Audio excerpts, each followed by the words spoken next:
Bonjour, c'est Nathalie du blog plantesauvagescomestibles.com. Je veux vous parler aujourd'hui des graines d'ortie parce que vous savez sûrement que les feuilles d'ortie se mangent, mais les graines d'ortie se mangent aussi. L'ortie, c'est une plante dioïque. Dioïque, ça vient du grec et ça veut dire deux maisons. Di, c'est deux, et oikos, maison. Et ça veut dire que l'ortie a des fleurs mâles sur certains pieds et des fleurs femelles sur d'autres pieds. Donc les fleurs mâles vont polliniser les fleurs femelles et les fleurs femelles se transforment en graines. Et ici, donc, on a un pied femelle avec des graines qui tombent là. Vous avez les graines qui sont d'abord vertes et ici, elles sont marron.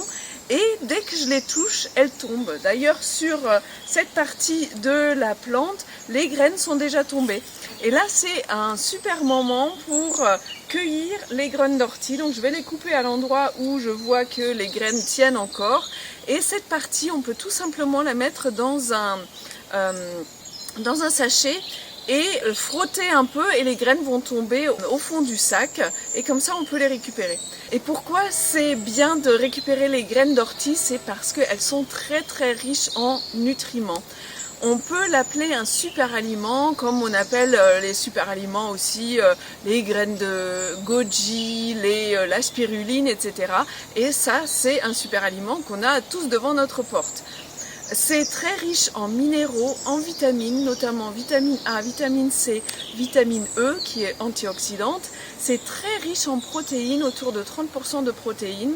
Très riche en acides gras aussi, surtout des acides gras insaturés. C'est vraiment un super aliment qui peut nous servir comme complément alimentaire à la place des petites pilules qu'on peut trouver en parapharmacie.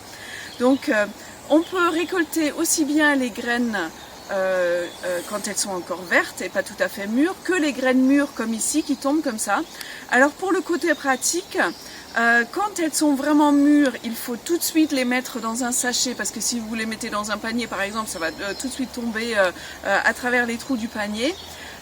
Si vous cueillez les graines encore vertes, elles vont mieux tenir et là il faut bien les faire sécher, donc dans un endroit à l'air ambiant tout simplement, hein, le mieux à l'abri de la lumière parce que la lumière elle altère les principes actifs des plantes et c'est justement ça qui nous intéresse ici. Donc quand vous les avez fait sécher pendant une semaine à peu près, vous frottez et les graines vont tomber. Et comment est-ce qu'on les utilise après? Donc quand vous avez les graines séchées comme ça, vous pouvez les saupoudrer dans les salades, sur les soupes, sur les tartines, etc. Et même vous pouvez les utiliser comme on utiliserait des graines oléagineuses, le sésame, les graines de tournesol, etc. J'en fais notamment des petites boules énergisantes crues à base de dattes, graines d'ortie et de flocons d'avoine. Je vous ai mis tout ça dans l'article que j'ai mis sur mon blog sur les graines d'ortie.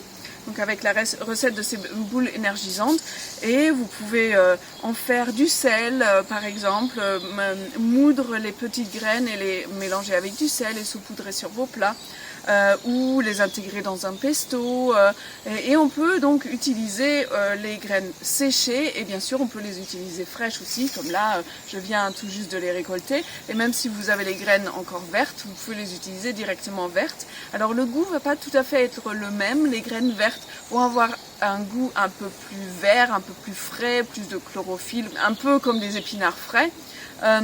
Et quand elles sont bien sèches comme ici, elles vont avoir plus un goût un peu de noisette et être plus croquantes. Voilà, donc je vous invite à faire votre récolte de graines d'ortie pour faire votre stock pour l'hiver et vous complémenter de façon 100% naturelle et locale de nutriments pendant tout l'hiver. Si la vidéo vous a plu, n'hésitez pas à la partager, à vous abonner et je vous dis à très bientôt dans une nouvelle vidéo.